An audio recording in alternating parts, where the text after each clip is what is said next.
Todd, you ready so for tonight? excited. I'm so unbelievably excited. We're going to have a thing tonight. Tonight is going to be epic. Did you plan that? Regardless. I did not plan that. That's show business, baby. Welcome to Hoppy Hanukkah, presented by Brewvana.com. And my name is Todd Summers.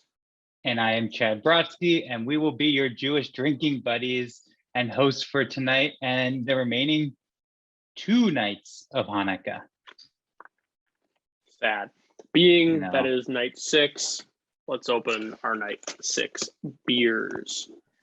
And we're going to fly through the opening of this beer and get right into the housekeeping. Again, we have our illustrious Kate managing the Q&A and the chat. Kate, say a quick hi to everyone while I open my beer. Hello, everyone. Glad to be back for night 6 of Hoppy Hanukkah. Tremendous. Hi, Kate. A quick reminder, Q&A is for your questions you want us and the people who might be joining us tonight to answer, and the chat is for banter. Remember, send your messages to everyone so everyone can see them. Todd, what do we got, Chad? I'm scared. Behind the scenes, Chad. I thought you were kidding when you said there was a 10% double IPA in this box. You were not. Chad told me today that he doesn't think he's had an IPA over 8% in his life, which one, I don't believe because he's a Cicerone. I think he's just forgotten, but it doesn't bode well for him. This is gonna be it's gonna be bad news. I'm gonna feel good after this. All right, so we've got Chasing Ghosts from Epic Brewing. This is gonna be a double dry hopped, double hazy New England IPA. So we're back on the New Englands. Look at this. Look at my glass. I'm repping the Brews Less Traveled Brewvana, and it's going to be hopped with Citra and Cashmere. Cashmere is not a common hop. I haven't really seen Cashmere in that many beers, but it's going to give you some of that lemon, lime, melon flavors that we were getting. Oh, and I wonder if one of the people we may or may not be talking to tonight, I wonder if he would describe Cashmere as he did last year, maybe as a sexy hop. Ooh, I wonder. That was a good way to bring it back. So Epic is the first brewery in Utah to brew exclusively high ABV alcohol by volume beer since Prohibition, or as referred to in Utah, they call it high point beer. A high point beer is so high in ABV that it is forbidden for sale in Utah grocery stores and must be sold in state-operated liquor stores. Sorry, in Vermont here, when we brew a beer over 6%, we just give it to everyone over 21. Back in 2009, the cutoff for high point beer was 4.0% alcohol by volume. So yeah. As Randy Winchester said, glad this beer wasn't on a weeknight, and we very much agree with him. So Chad, I do not want Todd working after drinking this beer. I don't think he'd be he might be very good at sales. Who knows? So Chad, what are we doing tonight? We've got a special night planned. I'm so excited for tonight. It's going to get, I guess, outrageous, I think would be the correct term for it. But we are hosting a Jewish beer legends panel, and we'll introduce them shortly. So we've picked our favorite Jews in the beer industry, and they're coming on tonight. So it's not just one guest. We've got a crew joining us. Shai is excited. 4 to be exact. 4 plus us. Yeah, so things are gonna get interesting, especially as we drink this 10% beer. So Todd, how did you appraise last night's beer? Because that's what we've been doing every night. So we had the Baba Black Lager last night. So here we are, night 5, 9.8 out of 10. My 2 notes last night, I tried to draw like a stick figure sheep. Is actually extremely well done. There's a lot of sheep in Vermont, very so I'm used to them. And then we're not in New Zealand. Note 2, I just wrote roast dem malts. I don't know. Seems appropriate. I would love to hear. Great. Thank you. I appreciate that. I would love to hear from everyone what some of their favorite notes were from last night's beer. In the chat, would love to see it.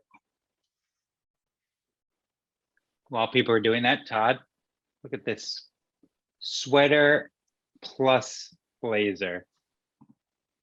That was This not is- the agreement. This is it. No, we did. It was supposed to be shirt and tie. Supposed to be shirt and tie. I'll never get it. It's fine. So some notes on the beer. Alan Silverman said it was roasted and dry. Isaac Bell said earthy, but Isaac Bell's been drinking a lot of barley wine. So I don't know if I trust him. Shai said roasty and smooth. Randy said very drinkable, not heavy, that's like the black lager like thing, because I think a lot of Schwartz people beer. see dark Perfect. beers and they think like, oh, this is going to be so syrupy and heavy. I'm only going to be able to have 3 sips. Definitely not with the bottle black lager. This beer, by the way, is so dangerous. You do not get any hot alcohol flavors when I'm drinking this, which is When you said very hot, what is hot? hot, meaning like alcohol, like tasting, like rubbing Boozy. alcohol. Yeah, like acetone type flavors. And this, I get a lot of That's- melon. that's a distinction of a well-made beer. Epic makes incredible beer, as everyone knows. But like Epic beer, maybe. Epic, Chad, yeah. so you're saying that it is dangerous. Kit Kat wants to know if you are doubling up, maybe an extra protective layer because this is a double IPA. I did. I needed more. I'm gonna feel very warm, especially after having that 10%er. All right. So, and I see it. Kate, thanks for bringing up the Q&A. And Scott asked if either of us have had Fistmas from Revolution Brewing. I used to live in Chicago, so Fistmas was a staple. It's a good one. Revolution's lovely.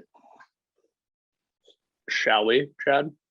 I think we should kick this off. We've got a lot to unpack with this group of people. Gentlemen, join us. Chad's going to do some intro. Chad's going to start the intros.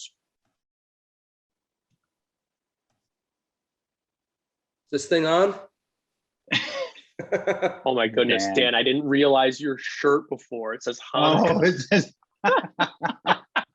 Happy freaking Hanukkah. that is epic. Love it. All right. Should I kick it off, Todd? Who do we have first? Go for it, Chad. We got Mike Stein first. Mike Stein, raise your hand. Let everyone know who you are. So Michael Stein is the president of Lost Lagers, Washington, D.C.'s premier beverage research firm. His historic beers have been served at the Smithsonian National Museum, American History, and the Polish Ambassador Residence. Senior staff writer at DC Beer. His works appeared in the Washington City Paper, Brewery History Journal, Cider Craft Magazine. His father, Peter Stein, is the former co-director of the Center for Holocaust and Genocide Studies at William Patterson University. Dr. Stein serves as a volunteer survivor at the United States Holocaust Memorial Museum in Washington, D.C., and is the author of A Boy's Journey from Nazi-Occupied Prague to Freedom to America. That is awesome, by the way.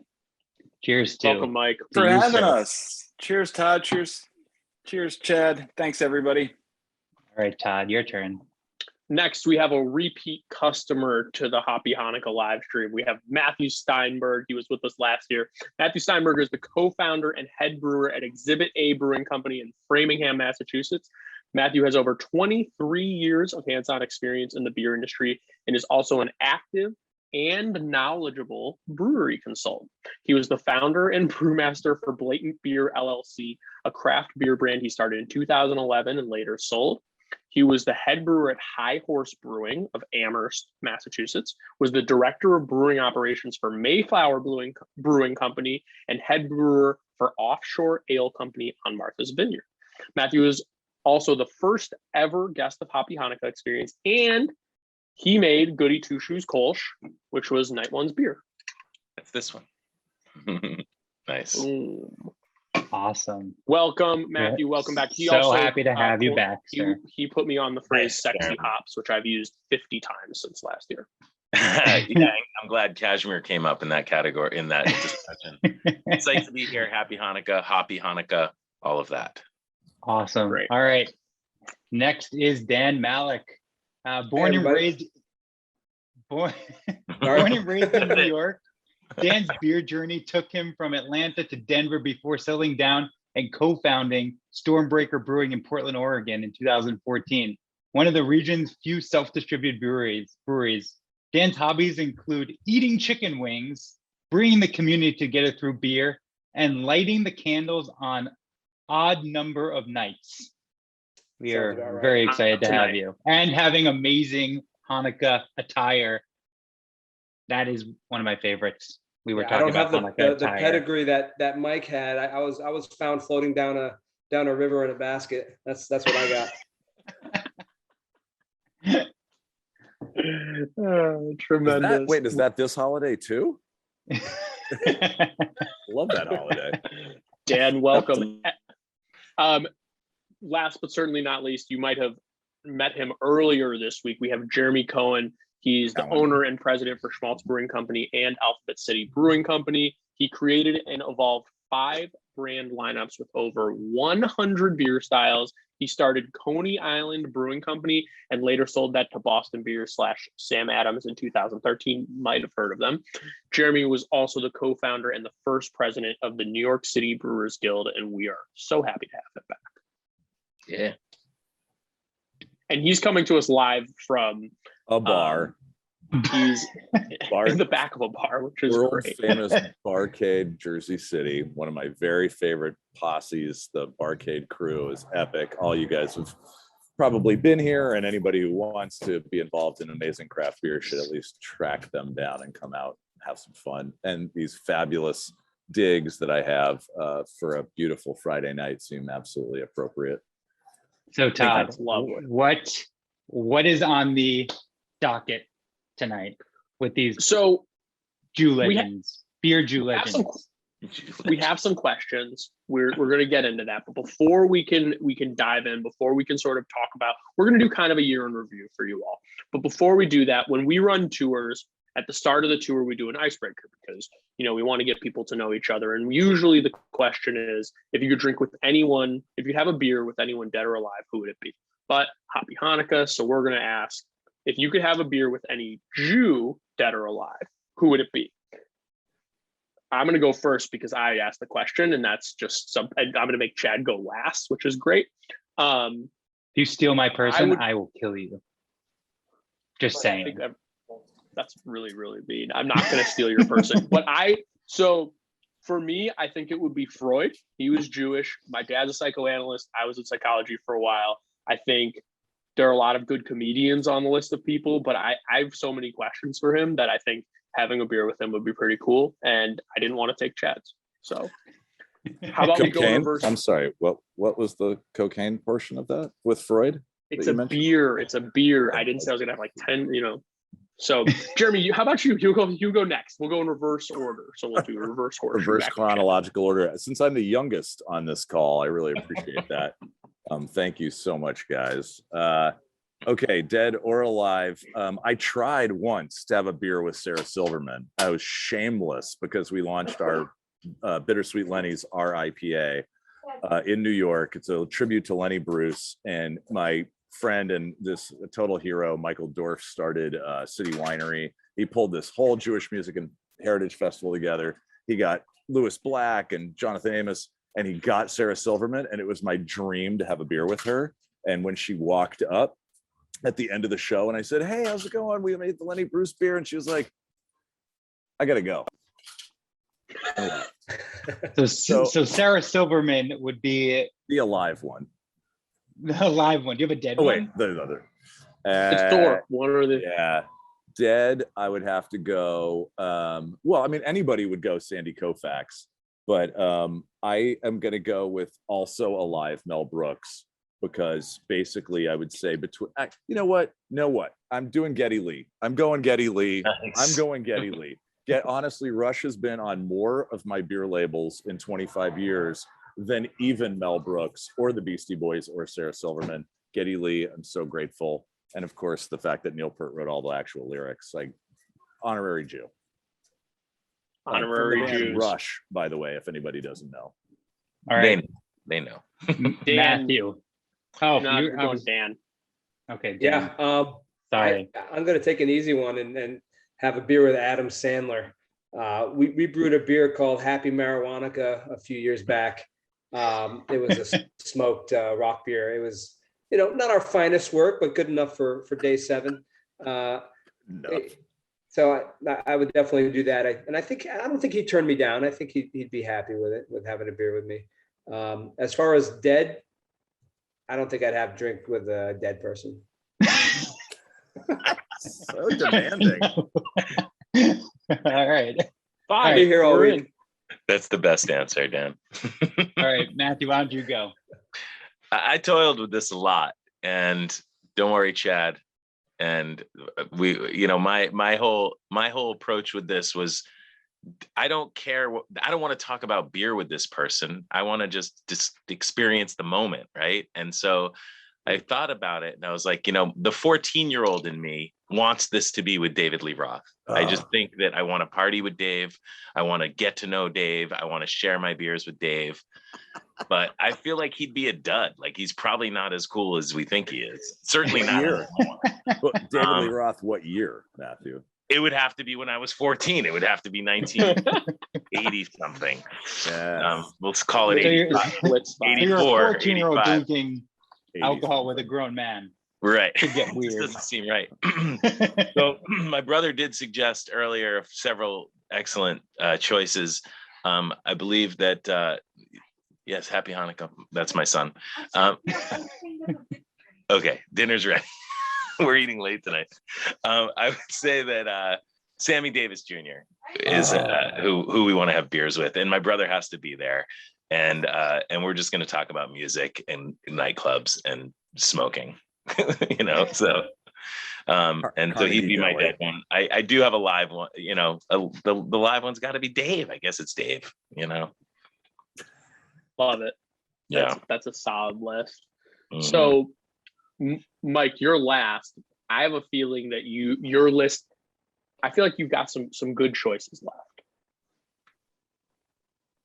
So both dead and alive, even though Chad told us not to steal his pick, would be the 2,000-year-old man, made famous by Mel Brooks. So, I'd have a beer with him. I'd have to go back in time to like whenever he and Carl Reiner started, that 64 or something like that.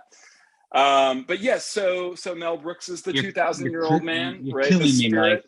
spirit. Okay, Killing me. so You're gonna have realistically- nectarines probably with them too. I'm glad that wasn't lost on you, Chad. So beyond that, as far as dead Jews go, I have long loved this woman, Bella Abzug. She was known as Battling Bella, just a legend in New York, a Russian Jew, a New York Jew of Russian lineage. Also dead, I would say, a former Pabst brewmaster who now has a brewery named after him in California is Karl Strauss. And so basically, if you didn't know, so Jeremy's whole shtick is Jewish beer, the biggest, the smallest, the only Jewish beer brand. And that's 100% true. But if you drank Pabst from like 1942 to 1982, you were drinking Jewish beer from a master Jewish brewer, Karl Strauss, if you had a Pabst beer.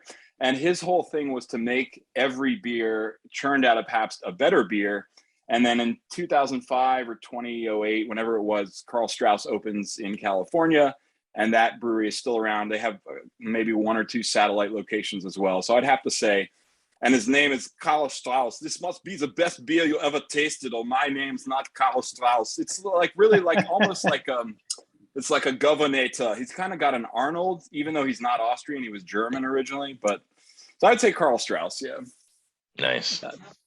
An awesome pick. All right, Chad, you're completely on the spot. Chad demanded to take Mel Brooks in the pre-show, but Mel Brooks has been taken, so you're Nice. just out on your own, pal. Sniped. I don't even believe this.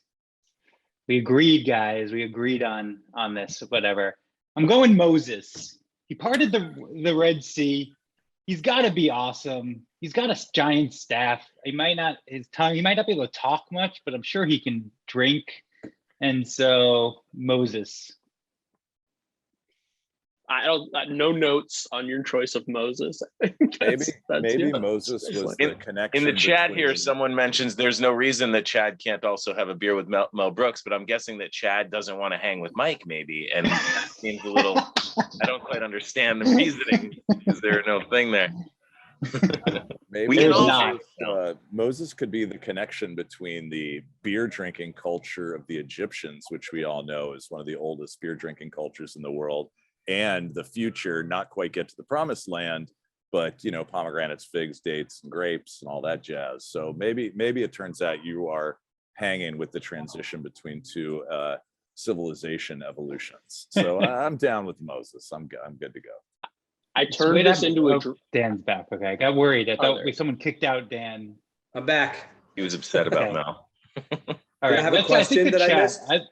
No, but I think I want to know what the chat. I know some of the chat's been kind of saying who they want to drink with, dead or alive, that's Jewish. Who do you guys want to drink with, dead or If you had to alive? pick one, not I'm dead. available. mentioned I'm fish. Oh, available. Herzl, that would be a good one. Oh yeah, any of these Herzl. people are available. Oh, We might be able to make something. yeah, no one happen. said me yet. Really upsetting. Uh-huh. I also turned this into a drinking game in my head as we were playing, and the fact that none of us said Larry David definitely Oh, I don't just Yeah. Or It's kind of Seinfeld, or Ben Stiller, Yeah. or any of the others comedic Mhm. actors. Someone did mention John Fishman, which I wouldn't say I had a beer with John Fishman from the band Fish, although I did have a beer in the same bar with Fishman after his show. It was years ago. It wasn't a Fish show. I don't even remember what his side band was called, but we were all having beers, and he definitely had a beer. So I guess I had a beer with John Fishman. like adjacent We got- to him. So Oh, yeah. Emily wants Larry David. So we do have some people. No Carl Reiner. Chomsky. Nobody Oh, said John Leon did. Trotsky. I mean, No one said Karl Marx yet. yeah, got Noam Chomsky. I mean, Shout out my cousin Duggo. That man loves Marx. He would have No picked love him. for Bernie Madoff. I mean, too soon. ouch. We're still paying that one off. Should we move on? All right, Chad. I think you have a question for everyone. I think that Ron we should get Carew. into. Let's start Beautiful. the year in review. Let's start the. Okay, so what was everyone's favorite beer that you did not make, and why oh gosh. for 2021? Who wants to kick it off? I don't mind starting. I just had it yesterday, so I was telling these guys earlier that I was up in Portland, Maine, bringing my daughter back to college, and I made some stops and I did a little sampling at the brewery for sensory purposes, and we opened up classic the Vienna Lager from Oxbow, and it is just such an outstanding beer. And it was at the moment I was like, I think this might be the best beer I've had like in a long time. And so I would say Oxbow's Pilsner. That was mine. Good. I'll go. Mine's pretty easy. I think I'm very good friends with the guys at Von Ebert Brewing, and they just won gold at GABF for a volatile substance. So I've been drinking that beer for a while. Yeah, I mean, it was fantastic. That beer is like perfect. So good. It's so. I think good. was that in one of our boxes? I think last year. I'm pretty sure it was. Yeah, it sounds super familiar. So good. Nice. Mike, All right. how about you?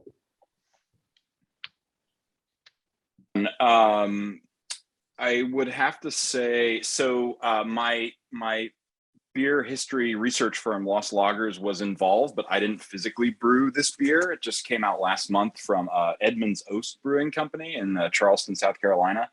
And the beer is called 8 and All. And the beer honors the 8 enslaved brewers. Some were brewers, some were coopers, some were effectively packagers. This goes back to 18th century South Carolina. So that's a beer I'm really proud of. I just tried it the other day. It's a strong ale. It's got like 1 hop addition. It's wonderful. But I don't know, coming in, maybe challenging that is Hanukkah from Schmaltz. Jeremy, this might take it. There's 8 malts and 8 hops in this dark ale brewed with chocolate. And I know it was marketed by a very savvy man, because a lesser marketer would have put porter or stout, but dark ale is also an IPA. So I'm buying a case of this from Schneider's on Capitol Hill. So I think this might be my beer of 2021. Oh, How that's much so gelt sweet. was in that, Jeremy? No gelt, no glory. There's a lot of gelt in that one. The year before was a golden strong ale brewed with chocolate and vanilla. So it was gold on the outside and chocolate on the inside, but that was just straight up chocolate on chocolate love. So, and then, I hate to say it, that was 2019. So in 2020, jelly donut made with fresh fruit purees of cherry and raspberry from our friends at Puree Arate in the Hudson Valley, brewed at Captain Lawrence, where I've been brewing for the last few years. So Jeremy, I have to interrupt you. You got to choose a beer that you didn't brew. I know, I'm saying that I'm going to go with the beer that we had nothing to do with. We sold it, but It's my too friends close. Sorry, too close. my Can't be a friends that- beer. No, we You got sold. this. We got this. You're going to be fine. Don't worry. I'm not going to hurt it. It's rare form. My friends in Troy, and those guys do great work. They're a beautiful small batch storefront brewery in my town in upstate New York. They make incredible beers, all different kinds of styles. Kevin's been brewing for many, many years and doing incredible work. And so we wanted to have a summer sour for our little town. And instead of Saratoga Sunrise, we wanted it to call it Troy Sunset. So we made the beer with blood orange and passion fruit and wildly fruited, and blended it with one of their sours. And so, hey, he brewed it all, actually, 100% of it. So both beers, I had nothing to do with it except for the shtick, which I'm totally happy about, because after having owned a 40,000 square foot brewery and having 20 people on staff and doing 30,000 barrels for 5 years, I am super comfortable to let these guys take care of 100% of the brewing and operations from here on out. So I loved it. It was called You've earned Gorgiosity. that. It was a shout out to a Clockwork Orange reference, and absolutely lovely beer that I did not brew. All right, Chad, I'm what gonna would you go. say? Okay, you go. I'll let you go last. So I had a lot of people in my house for Thanksgiving for the first time, and it was kind of wild. And there's nothing like a beer when you get to like kind of be done with people. And so I had a brewery in Burlington, Foam. I had their 5th anniversary wild ale, and my brother-in-law doesn't like beer, not even at all. Gave him a sip, and he said, "If this is what beer tastes like, I would drink beer all the time." And it was perfect. It was like just a little funky. You like still got some hop character. I loved it. I really like that. I'm going to say a second one because when I was thinking of it, I had 2, and I feel like I'm allowed to do that. I had a Czech Pils from Schilling in New Hampshire. It's called Alexander. It's insane. If you can find it, it's great. I didn't know there was great beer. Like, I live next door to New Hampshire, so I just think Vermont is better in every way, shape, or form. So had that on vacation, and now I was a believer. So those were 2 really, really fun ones for me. Chad, what about you? Where are we going? So it might be like, oh, it has his name in it. That doesn't count. But Chad Pop is the name of the beer. Too close. I can't think of another beer, but it's the Winter only Hill, beer right? that I could crush 2 4-packs in an evening and just be so happy.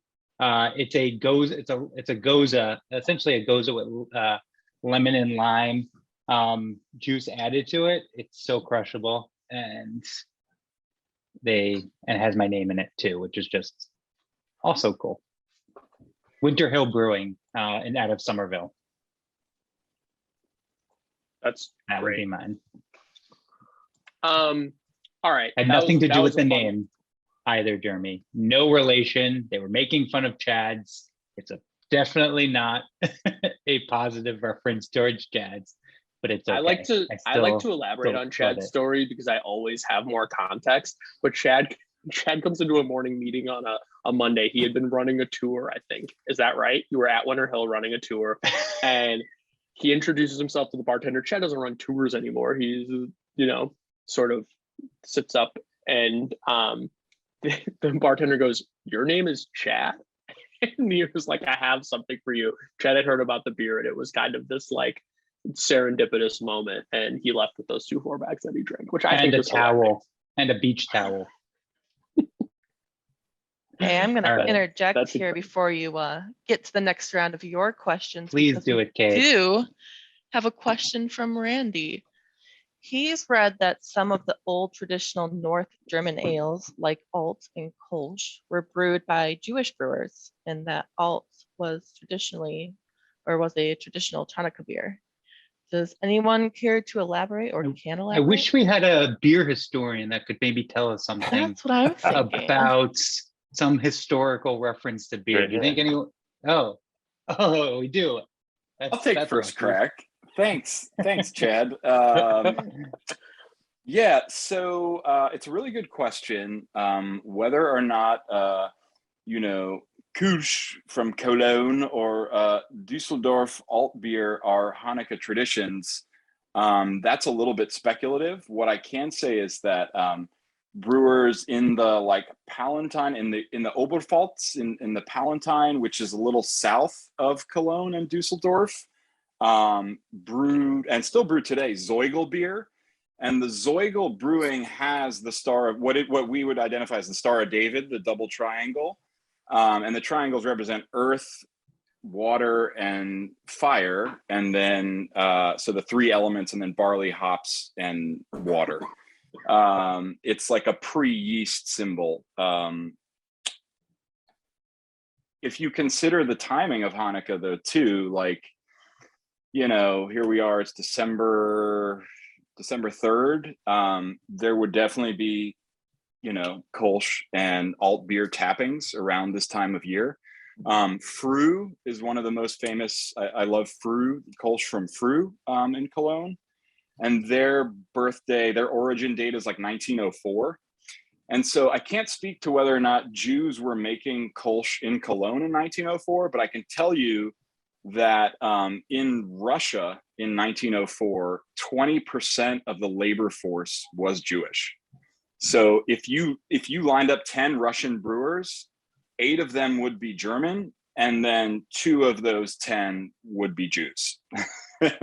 So that's as good as I can get you, which is not answering your question, but just some facts, some deets from my research that I have uncovered. I will add awesome. that Jewish brewers in Portland make a Kolsch and alt year round.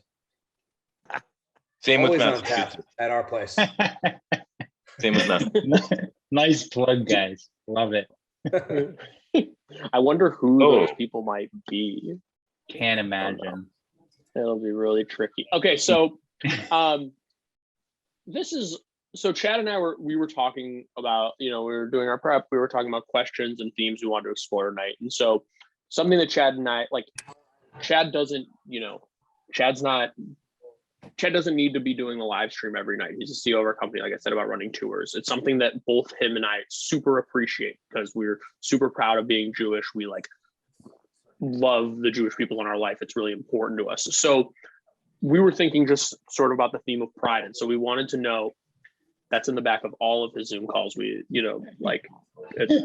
doesn't need it to be, but he chooses that. But so we wanted to know sort of what you're proud of in your work over the past year, thinking about the year in review, because we're almost at the end of the January to December calendar. So would love to hear just something you're proud of that you did in your work this year. Sort of toot your own horn. You said you couldn't pick a beer of yours this year, so now I'll toot my horn if you guys want me to. Please. So I will start by saying there's probably more Jews on this Zoom call than in Portland, Oregon in total. So this is nice. Chaim. Yeah. So basically one thing that we did, like I mentioned, Chad said earlier, we're a self-distributed brewery. So, I mean, we're pretty small, but we do everything with our beer, and part of it is we don't trust anyone to kind of do anything for us. So our team, we sell our beer, we have hands on it from idea to the pint glass. And one thing that we did during COVID was we were able to really quickly pivot and create a home delivery business. And so we were selling beer to door to people in Portland. And it was pretty amazing. We got a lot of people, were really appreciative. And they're still doing it today. I mean, still people in Oregon. I mean, Oregon's pretty strict out here, and a lot of people are still, kind of at home. But we'll come to your house and we'll give you whatever you want. And we do special birthday deliveries, and we try to make it fun. But that was the one thing that we were most proud of. And one of my buddies who lived in New York, he called me, right before St. Patty's Day, and he's like, "This is what's coming. You need to adjust quick." And I got that call probably like 10 days before Oregon shut down, and it changed everything. Like, it kept us in business. It kept people employed. So we were pretty thrilled with it. And we put together campaigns. Like, I put together this t-shirt campaign for all of the brewers in Portland and actually in Oregon. And we raised like probably close to $40,000 that went to the employees at, probably at least 80 different breweries. So it was pretty cool to do that. That's awesome. You should be proud of that. That's tight. It's really cool. I'm tooting. That Tootin', horn is please. going. Who wants to go next? I've been calling on it. I would go next, but I just feel like it's going to pale in comparison to that. I will though. But it does kind of echo the similar sentiment. I mean, obviously it's been a tough couple of years. We also had to pivot like every other business. We also thankfully were able to keep everyone employed by some of the changes that we made to our organization. Mostly just about not just how we sell our beer, but how we were able to, we rely on a wholesaler, and we immediately tried to find a way to support our on-premise partners that were, either out of business temporarily or unfortunately some permanently, by, just being able to figure out ways to support them, which we did in various ways. But I think the most important thing that we learned during this time was how having the staff that we have, our full-time people, a lot of our part-time like beer garden and taproom people, the drivers, all these people that kept working. It was just an enormous grind getting all this work done. We saw some unbelievably, I was surprised. We did see some growth in 2020. All of that draft beer went into cans and went into market and was gone before we could get more to it. I know that if you're a packaging brewer, a lot of us saw the same sort of thing happen. Breweries here in Massachusetts were doing home delivery. We started doing mail, like where we just ship it to your door. But our crew, like we went from, working 38 to 42 hours a week to working 50 to 60 hours a week overnight, because we just had to keep up, and we had, some people furloughed themselves. And as soon as we could, we got them back working, but just keeping everybody working and doing our best to support the on-premise places that were able to stay open by bringing them cans so they could sell beer to go, or doing events at their place virtually, or even going there with masks on and just kind of standing 15 feet away from everybody and being like, okay, here's our beer, go, it's on that table, you can go get it over there. And I do think that there was some kind of magic happening with the camaraderie of that, and how, we were able to kind of pivot enough that we were able to keep it going. And we had a really interesting day today because we had a big sales meeting with our wholesalers, and we talked about like all of those things that happened and how everyone's still working, and this isn't amazing, So I thank my staff for that. It was tough. It's still tough, you know. I'm back on the deck, like I'm brewing beer again, which is fine, but I really don't have a lot of time to do other things because I'm on the deck making work, you know. So, There you go. but yeah. You should, that's a definitely pride worthy. That's awesome. I mean, that's, Absolutely. Yeah, I'm sure Chad resonates with that as a business owner. And I will say the beers are tasting better than ever. I mean, they really are. I mean, this Kolsch is just absurdly good, and I'm very happy. There's some connection. I started brewing it again. The beer got better. I don't know what the connection is. I don't know these guys brewing Kolsch year round, but there's something about it. Yeah, that's awesome. I love that. Jeremy, what do you got? So grateful. 25 years. Come on, dude. So the whole shtick. We're talking about having a beer with somebody. You know, this was a inside joke with my group of friends from high school. And it wasn't from 25 years ago. It was from 35 years ago. And we'd been screwing around, horsing around on my friend's front lawn. And there were two Jewish kids, me and Josh Weinstock, playing sports against all of our non-Jewish friends in Northern California. And, you know, we literally were like, it was a joke that we would trot out alongside lines from Blazing Saddles and Caddyshack and Blues Brothers and, you know, Hebrew, that'd be hilarious, and Don't Pass Out, Pass Over. And, you know, my arguing with the TTB, well, then it was the ATF in 1996, that it should be able to say the chosen beer. And the gal said, well, who chose it? And I was like, well, how many banquets did Coors have to do before they were able to call the banquet beer? I mean, there's no reason this project should have happened. Well, there's a good reason for it to, of the number of people who've come up to me at beer festivals and said like, oh man, you stole my idea. Like, me and my fraternity brothers brewed a beer called Hebrew. And I was like, what year was that? And why didn't you do it? I was waiting for you. We could have all been doing Jewish beer the whole time. And, you know, to Dan's point, I mean, we've got Alan at Hair of the Dog, and Alan Shapiro just moved from Seattle down to Portland. My Jewish, like, angels and advisors on either side, inspiration. Alan Sprints made Adam. And I didn't even taste it until like 2006 or 5. And he made a beer that we had made just coincidentally called Jubilation. And he had made it in like 1996. And I never tried a beer like that. And we made it 10 or 12 years later. And it became one of the most important beers that we ever made. We weren't trying to imitate him. I just didn't even know. And the amount of people that have helped me over the years, because I didn't know anything. I worked at a brew pub in New Orleans in 1991 and 2, and we never got toured the brew house.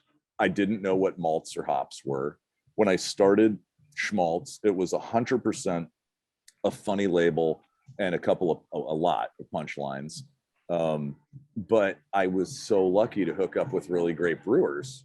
And, you know, even like Pete Schlossberg from Pete's Wicked Ale, or, you know, friends from all over the country were giving me advice. Alan Newman from, at that time, Magic Hat, a little later in my life, very important to me, from Alchemy and Science. And, you know, friends from all over the country that gave me advice.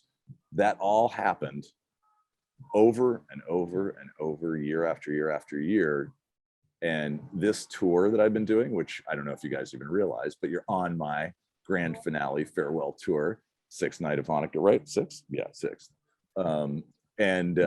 So I've been from, you know, I was supposed to be in Denver for the kickoff for CBC, but I got COVID, Delta breakthrough. Yes, double vaccinated.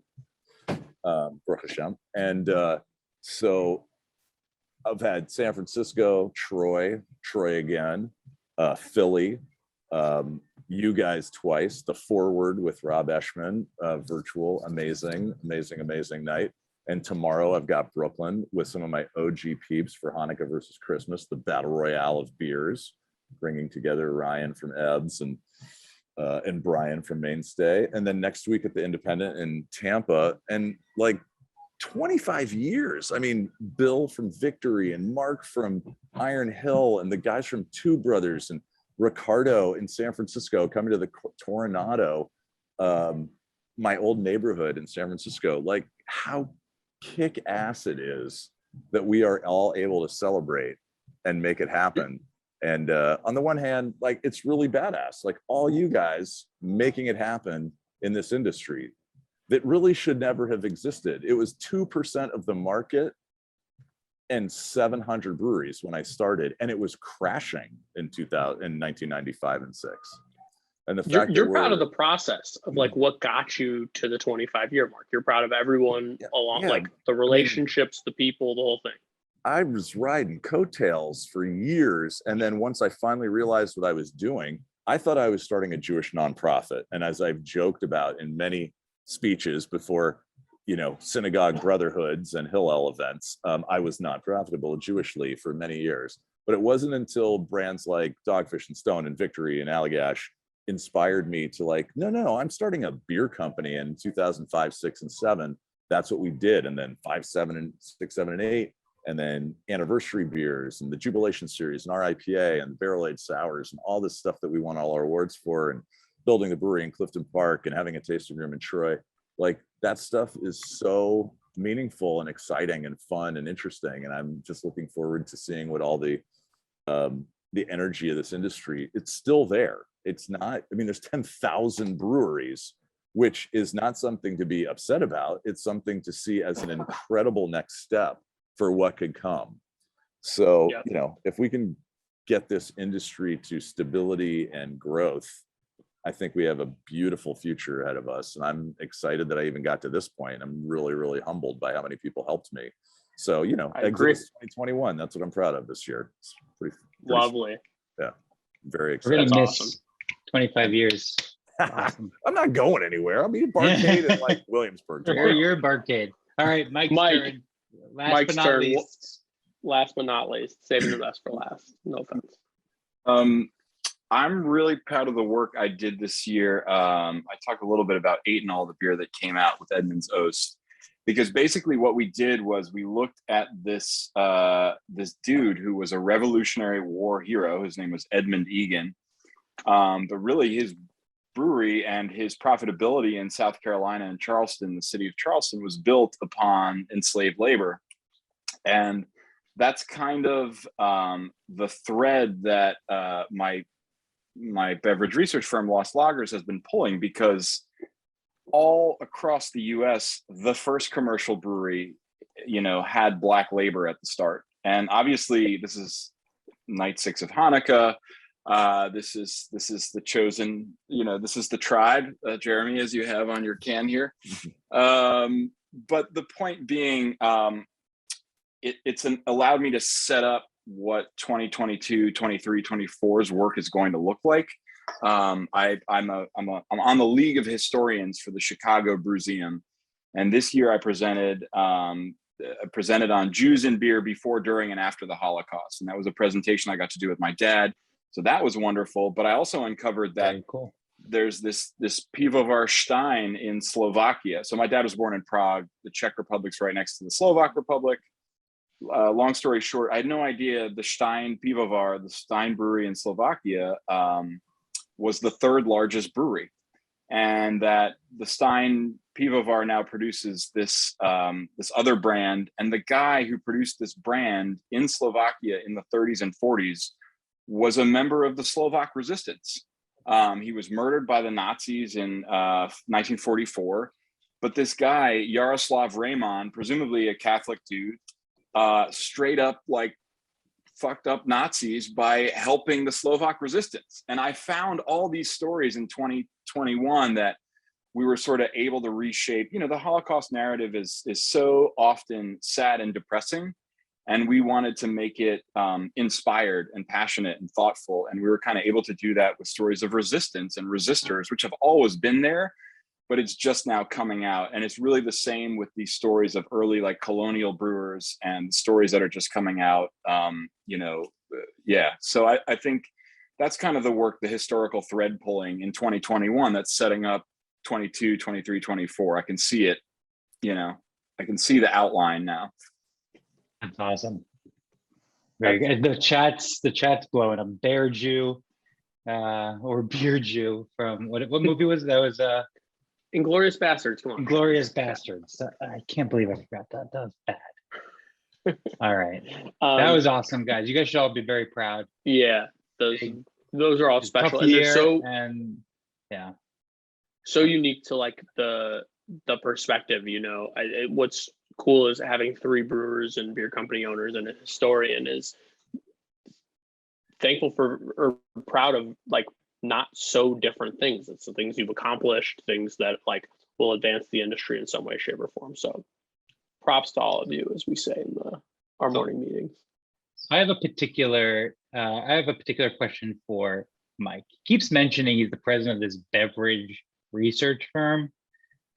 I think I'm under the impression I'm the president of a beverage research firm as well, and it's HQ'd in my beer fridge. What is the difference between you and me right now? Because I beverage researched this beer, so Todd, like, Todd I think also might have a beverage research firm. Probably everyone in the entire chat Jeremy might is in a beverage research firm. Currently researching. That was a good one.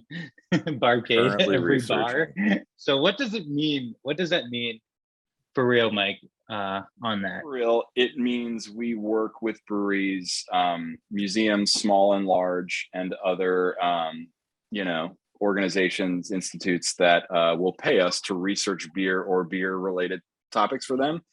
Really what it means is your insurance cost is much higher than mine. You have a much nicer fleet of vehicles.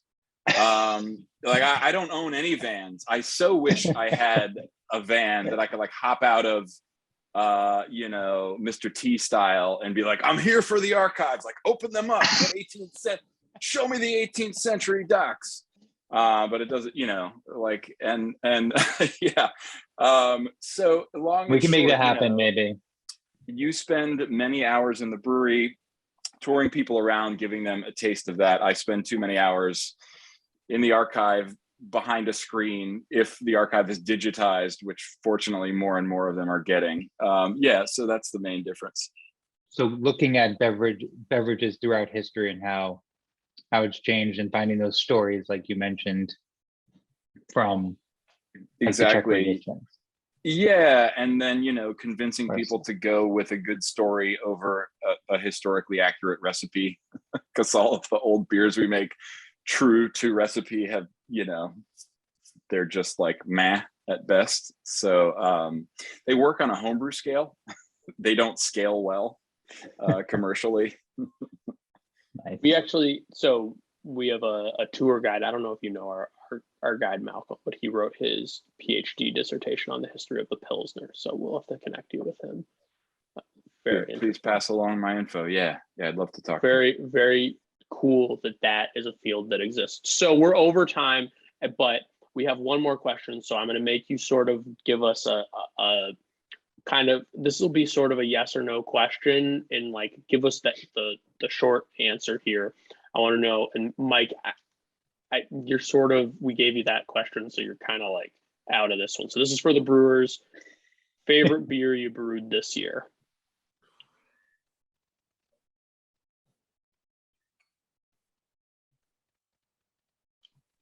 Who's going? My second one Sophie's Choice reference of the live stream. I always say my favorite beer is the one I'm drinking. And so I'm right now, the winter warmer that we do is called Winter Coat. We change it every year. So different coat every year, slightly different recipe every year. We like to mix it up. And then we also, we barrel age it every year. And this one was done in, there's a bunch of local distilleries out here, but one of them was Bull Run, and we have a good relationship with them, and they give us some Pinot barrels that they had aged their whiskey in. So this is a Pinot aged beer of whiskey barrel. So it's super exciting. We're really happy with the way it came out. Super limited. So right now, that's my favorite beer. Dan, what was the base beer? It's an imperial brown, basically. Nice. Um, Oh, baby.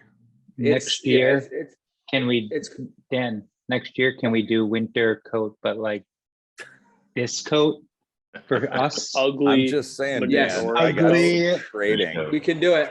We can Dan, do it. trading. Yeah, We're- we All also right, we I'm gonna do hold we you have- to that. Yeah, we will definitely trade. We actually partner with a lot of guys. Like I love, I mean, my favorite thing to drink might be whiskey. And so we partnered with Stone Barn. we partnered with Stone Barn and also with Westward Whiskey. They're getting pretty big. And we just had a release of our actually the Opacus, which is I think tomorrow. Is this tomorrow's beer? Oh, We don't sorry, know. this is- I've Don't never seen that open. before. No I idea. couldn't tell you. well, I wouldn't know. if you Off have- to the side. if you happen to get the Opacus Not stout, anymore. maybe that surprise.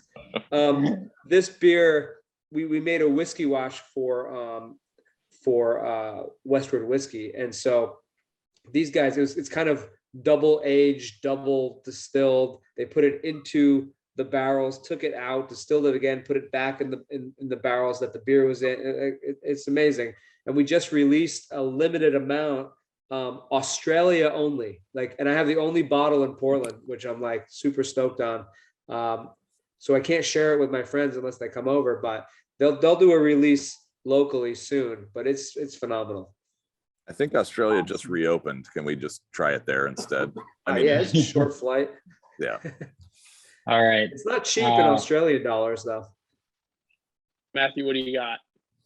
best I mean, beer. you started this question with saying it's a yes or no answer and very quick. And Dan, I'm gonna. I do this. know, he just Do it completely every time. disregarded that I will part say of the- yes to Dan's I'm- beer. How about that? This is the most Jewish thing of like it's time to you say We're not- goodbye. Oh, the or Jewish leave, so- Say So- goodbye without leaving. So my take on this is I have the exact same answer when people say, what's your favorite beer? And it's like on my profile on Beer Advocate, which I haven't logged into in a decade, but it does say something to the effect of my favorite beer is the one I'm having with you right now. And so this year we brewed a bunch of really good beers that I was super proud of. We did Right to Farm, which was our 100% locally sourced corn lager, Mexican style lager. We're still drinking the very last cans of that at the brewery right now. It's out of market at this point, but that's a beer we really loved. One of our brewers came up with that one.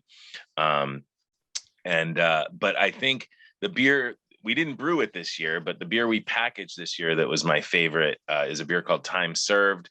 It's I guess, sort of in the tradition of Solera, where we brewed a batch of wort that went into wine barrels that was inoculated with Brett and various bacteria and wild yeasts. And we then those two barrels sat for a year. This was 5 years ago. Those two barrels eventually were split into 8 barrels. We racked some of that beer and enjoyed it then. The ones that were good blenders, we took those 8 barrels, topped them all off. Those 8 barrels became the kind of beginning of what became Time Served. So flash forward to 5 years later or 4 years later, the beers had been moved from barrels to other barrels, then to a steel tank where they sat and were kind of just sitting and repitched with fresh wild yeasts. And so as you can hear what's happening, a lot of changes were happening to these beers. A lot of different yeasts were used. And then we bottled it, or we put it into another tank, and we're like, oh, this is kind of amazing. We really like this beer, but we don't know what it is really. There's like 7 different kinds of wort and like unlimited numbers of yeast. I don't even know how many different yeasts went into it, and different bacterias. But we loved it. It drank really nice. It was 6%. It was bone dry, crispy, real funky.